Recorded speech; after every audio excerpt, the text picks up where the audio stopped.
सुप्रभात पिला माने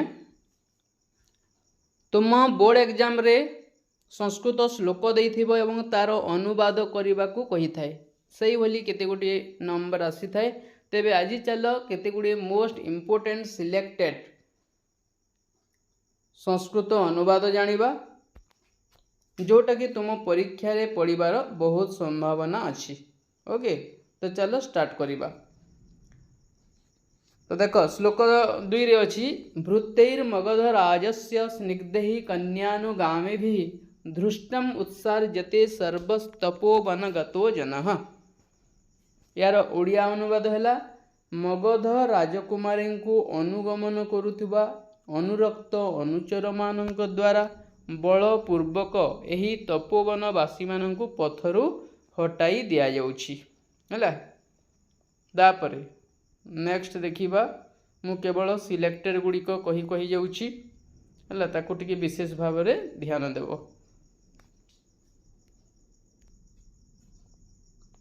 तापर श्लोक 6 देख तीर्थोदकानि समिदः कुसुमानि दर्भान् स्वैरं वनादुपनयन्तु तपोधनानि धर्मप्रिया नृपसुता नहि धर्मपीडम् इच्छेत् तपस्विषु कुलव्रतमेतदस्याः। तीर्थजल यज्ञ पाई आवश्यक काष्ठ फूल कुश आदि समस्त तपस्यार उपकरण गुड़ी को निज इच्छानुसारे वणरु संग्रह करंतु। आम राजकुमारी धर्मपरायण अटंती, से केबे तपस्वी मानक धर्म रे बाधा देवाकू इच्छा करंती नहीं, यह तांकर कुलधर्म अटे। तापर श्लोक 7 गोटे देख बहुत इम्पोर्टेंट एटा प्रद्वेष बहुमानो वा संकल्पादुपजायते भर्तृदाराभिलाषित्वादस्यां मे महति स्वता। शत्रुता बा आदर भाव मनर अभिलाषरु ही सृष्टि होइथाए। आम स्वामींकर पत्नी हेबाकू अभिलाषी होइथिबारु एहांकठारे मोर आंतरिकता जात हेउछि। श्लोक 8 गोटे देख कस्यार्थं कलशेन को मृगयते वासो यथा निश्चितं दीक्षां पारितवान् किमिच्छति पुनर्देयं गुरुर्यत् भवेत् आत्मानुग्रहमिच्छति हनुपजा धर्मा भराम प्रिया यद्यस्यास्ति समीप्सितं वदतु तत् कस्याद्य किं दीयताम्। काहाको कोन दियाजिबो, काहार कलश दरकार, किए बा तांकर अभिलषित वस्त्र चाहुछंती, किए बा दीक्षा नै गुरुंकु दक्षिणा देबाकू इच्छा करुछंती। एहीपरि जହାର जहा इच्छा ताहा कुहंतु, काहाकू कोण दियाजिबो। धर्म प्रिया आम राजजेमा दान करी निजकू अनुगृहित करिवा हेबाकू इच्छा करुछंती हैला। पद्मावती दान देबाकू चाहुतिले से विषय ठरे वर्णना कराइछि। तापर नेक्स्ट देखिबा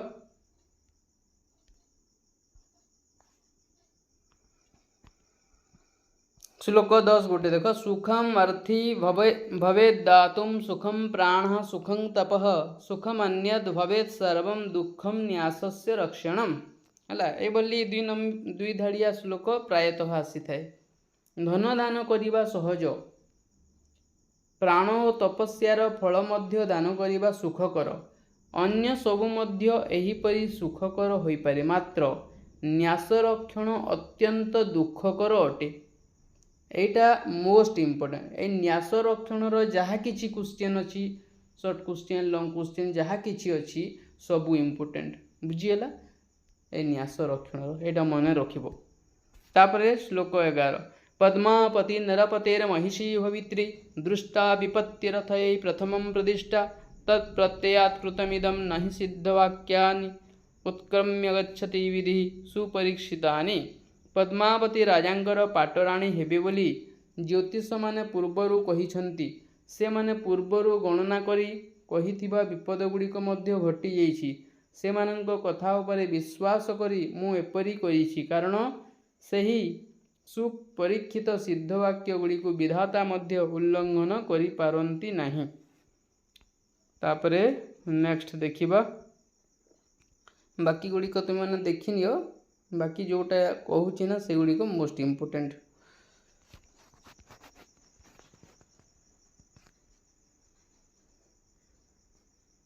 श्लोक 15 गोटे सविश्रमो ह्ययं भारः प्रसक्तस्तस्य तु श्रमः तस्मिन् सर्वमधीनं हि यत्राधीनो नराधिप। बहुत बहुत इम्पोर्टेंट एटा।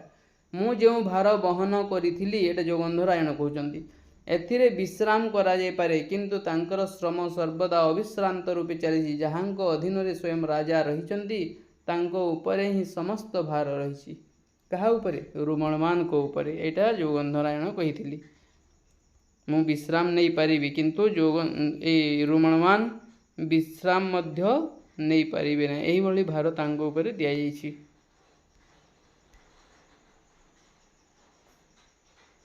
तापरे पिला माने अनेक गुड़िए वीडियो इम्पोर्टेंट वीडियो माने प्लेलिस्ट अच्छी ट्रांसलेशन रो स्त्री प्रत्यय रो है संधि समास सबू वीडियो अच्छी तुम्हें मैंने प्लेलिस्ट देखी नेब।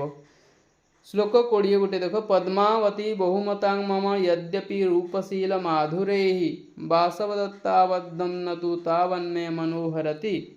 पद्मावती तांकर रूप स्वभाव और मधुर व्यवहार हेतु मोर बहुत आदरणीय हेले मध्य बासवदत्तांठारे निबद्ध मोर मन को सेपरी हरण करू नाहांती। श्लोक 21 गोटे देख पादाक्रांतानि पुष्पाणि सूक्ष्मं चेदं शिलातलं नूनं काचिरिहासीना मां दृष्ट्वा सहसा गता। एही फूल गुड़िक पादरे दला चकटा होईछि पथर चट्टाणटी उषुम होईछि। एहा निश्चित जे केही एठारे बसिथिले ओ मते देखि हठात उठी चली गले। तापरे नेक्स्ट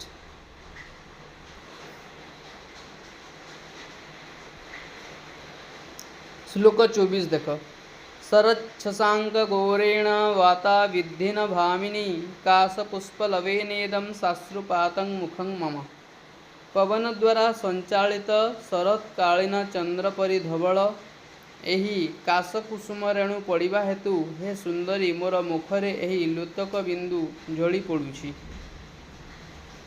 नेक्स्ट तापर देखिबा श्लोक 26 गोटे देख गुणानां वा विशालानां सत्काराणां च नित्यशः कर्तारः सुलभा लोके विज्ञातारस्तु दुर्लभा। बहुत बहुत इम्पोर्टेंट एटा।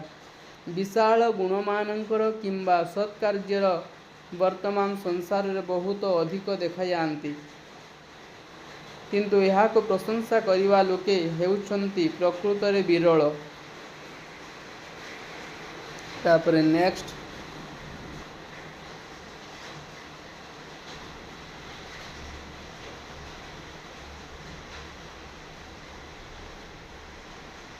जोटा इम्पोर्टेंट कहूँ है बाकी गुड़ी को मु स्किप करुँची।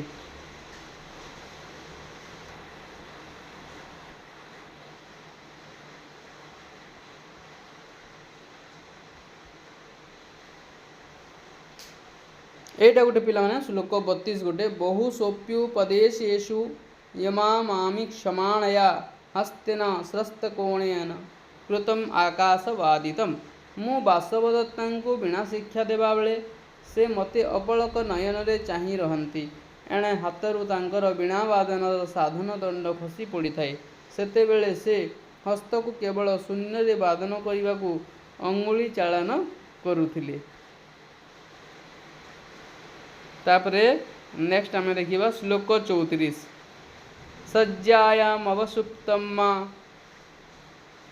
सज्जायामवसुप्तं मां बोधयित्वा सखे गता दग्धेति ब्रुवता पूर्वं वंचितोस्मि रुमणवता। एटा भी बहुत इम्पोर्टेंट। बंधु मु सेजरे शोइथिबा बेले मते उठाई दे से चली गले से दग्धीभूता बोली कही रुमणमान पूर्वरु मते ठोकी देइछंती। तापरे श्लोक 35 गोटे देख स्वप्न श्यान्ते विबुद्धेन नेत्र विप्रोसितान्यनम चारित्रमपि रक्षन्त्या दृष्टां दीर्घालकं मुखम। स्वप्न भांगी जीवा परे मु जाग्रत अवस्था तांकर अज्ञान शून्य नेत्र और दीर्घ चूर्ण कुंतल युक्त मुख को देखी बुझी पारिली जे से निजर चरित्र को रक्षा करुछंती।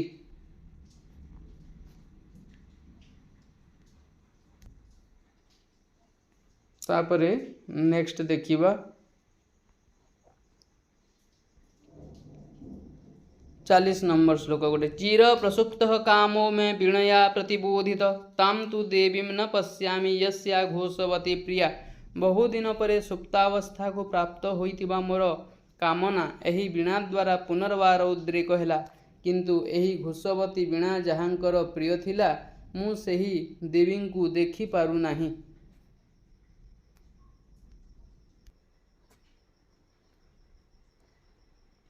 तेबे भल भाव यहाँ प्रिपेयर होइकी जीवो हैला।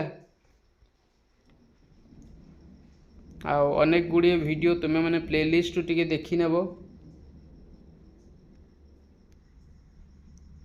ग्रामर रो वीडियो हैला, तापरे समास संधि स्त्री प्रत्यय सब देखी नेब प्लेलिस्ट अच्छी। तापरे 48 नंबर श्लोक देख। महासेनस्य दुहिता शिष्या देवी चमे प्रिया कथम सानमया शक्या भर्तृम देहांतरेष्वपि।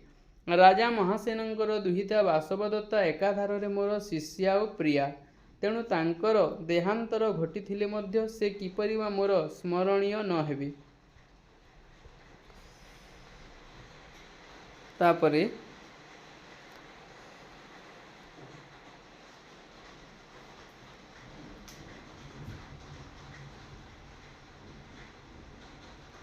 कौन अच्छे देखिबा।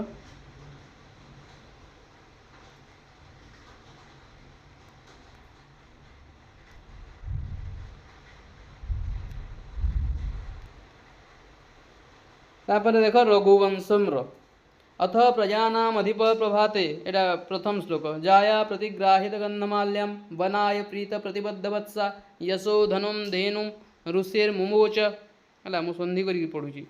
यहाँ प्रजामानंकर रक्षाकर्ता यशस्वी राजा दिलीप सकाळे पत्नी सुदक्षिणांग प्रदत्त गंध माल्य को ग्रहण करितवा दुग्ध पानसारी बाछुरी बंधा होइतवा ऋषि वशिष्ठंकर धेनु नंदिनी को बण को जीवाई फिटाई देले है।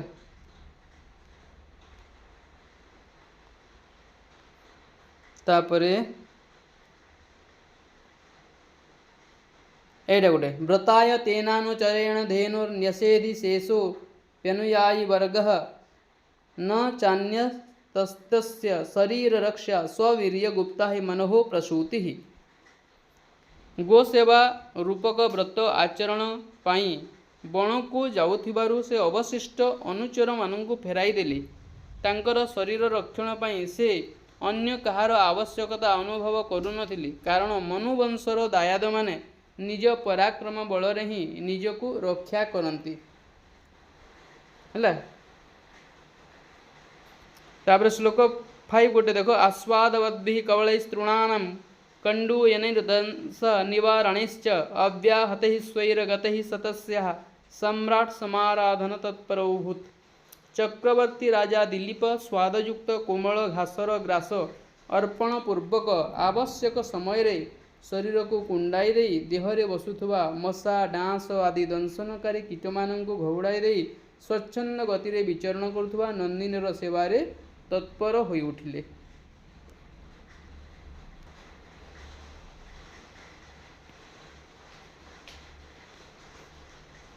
तापर श्लोक 7 देख।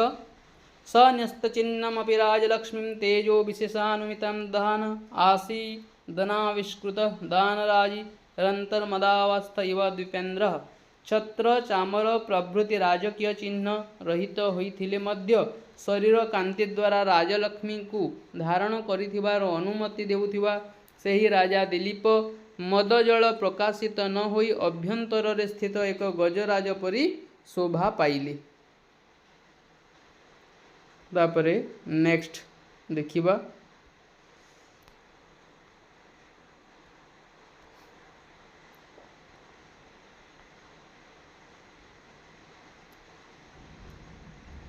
बारह नंबर श्लोक देख।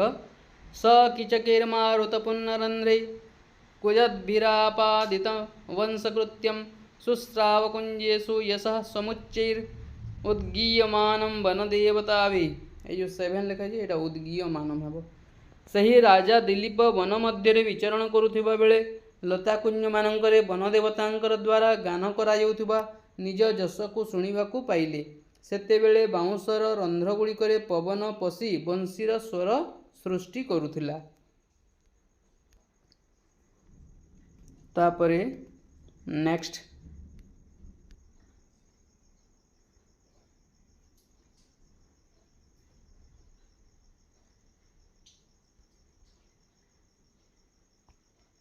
ए नंबरटा गोटे देखिए एटा ससाम वृष्ट्यापि विना दवाग्नि रासेद विशेषा फलपुष्प वृद्धि ऊनम न सात्वेस्वधिको बबाधे तस्मिन् वनम गुप्तरिगाहमान।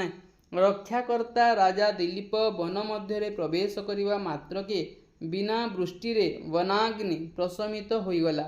बणटे फलपुष्प समृद्धि सुशोभित होई उठिला ओ अधिक हिंस्र जंतु क्षुद्र जंतु मानू आक्रमण कले नहीं। बहुत बहुत इम्पोर्टेंट नंबर टेटा है।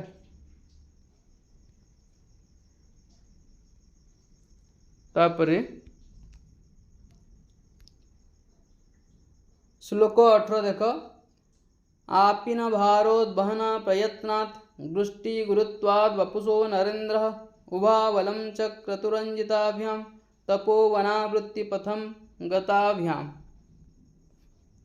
थरे मात्र संतान प्रसव करिथिबा नंदिनी निज पन्हार भार को वहन करिवा प्रयास हेतु निज शरीरर गुरुता हेतु राजा दिलीप उभय निज निजर मनोहर गमन द्वारा तपोवन को फेरुथिबा मार्ग को सुशोभित कले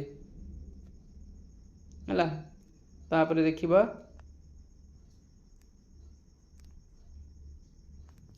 एटा श्लोक 20 गोटे देख बहुत इम्पोर्टेंट एटा पुरस्कृता वर्त्मनि पार्थिवेन प्रत्युद्गता पार्थिव धर्मपत्न्या तदंतरे सा विरराज धेनु दिनक्षपा मध्यगते वसंध्या। बहुत बहुत इम्पोर्टेंट मार्गरे राजा दिलीपंक आगे आगे चलुथिबा ओ राणी सुदक्षिणांक द्वारा पाछोटी नियाउथुबा सही धेनु नंदिनी से दुहिंक मझिरे रही दिन और राति मध्य अवस्थान करिथिबा संध्या समय परि शोभा पाइले। तापरे दमयंती स्वयंवर देख अथ काले शुभे प्राप्ते तिथो पुण्य क्षणे तथा आजुहाव महिपालान भीमो राजा स्वयंवरे। यहाँ पर शुभ तिथि समय और पुण्यप्रद क्षण दमयंती स्वयंवर आयोजन करी विदर्भ देशर नरपति भीम राजा मानंकु निमंत्रण करथिले। एई सबु किछि पढ़ा जाइथिला मध्य हैला दमयंती स्वयंवर रघुवंशमर स्वप्न वासवदत्तम सबु किछि पढ़ा जाइथिला। जो माने देखिजो तांकु बहुत सहज लागिबो। श्लोक 45 देख कनकस्तंभ रोचिरं तोरणेन विराजितं विवसुस्ते नृपारंग महासिंह इवाचलम। सही राजा माने स्वर्ण स्तंभरे विभूषित तोरण मानंकरे महासिंह परि विशाल सभास्थल रे प्रवेश कले। तापरे श्लोक 47 देख सुकेशंतानि चारुणी सुनासाक्षी ब्रुवाणी च मुखानि राज्ञां शोभन्ते नक्षत्राणि यथादिवि। आकाश रे नक्षत्रमान शोभा पाइबा परि उपस्थित राजा मानंकर सुंदर नासिका चक्षु और भ्रूलता युक्त मुखगुड़िक शोभा पाइला। श्लोक 48 देख दमयन्ती ततोरंगम प्रविवेश शुभानना मुष्णन्ति प्रभया राज्ञां चक्षुषी च मनांसि च। तापरे शुभांगी दमयंती निजर सौंदर्य उपस्थित राजन्य मंडलीर चक्षु मन को आकृष्ट करी स्वयंवर सभा मध्य को प्रवेश कले। तापरे श्लोक 50 देख यम यम हि दिदृशे तेषां तम तं मेन नलम रूपम सा चिंतयन्ती बुद्ध्वाथ तर्कयामास भाविनी। से सुंदरी दमयंती 5 जनक मध्य जहाकू देखिले नल बोली मन करी चिंताकुला होई भाबिबाकू लागिले।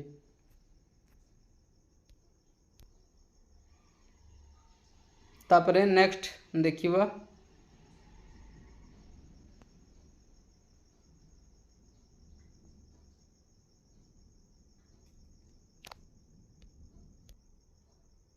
श्लोक 55 गोटे देख छाया द्वितीय म्लानस्रग्रज स्वेद समन्वितः भूमिष्ठो नई सदस्यैव निमिषेण च सूचितः। द्वितीय छाया थिबा मौली जाइथिबा पुष्पमाला को धारण करिथिबा झालयुक्त होइथिबा और भूमि उपरे दंडायमान होइथिबा राजा नलंकु देवता माने चिन्हाई देले।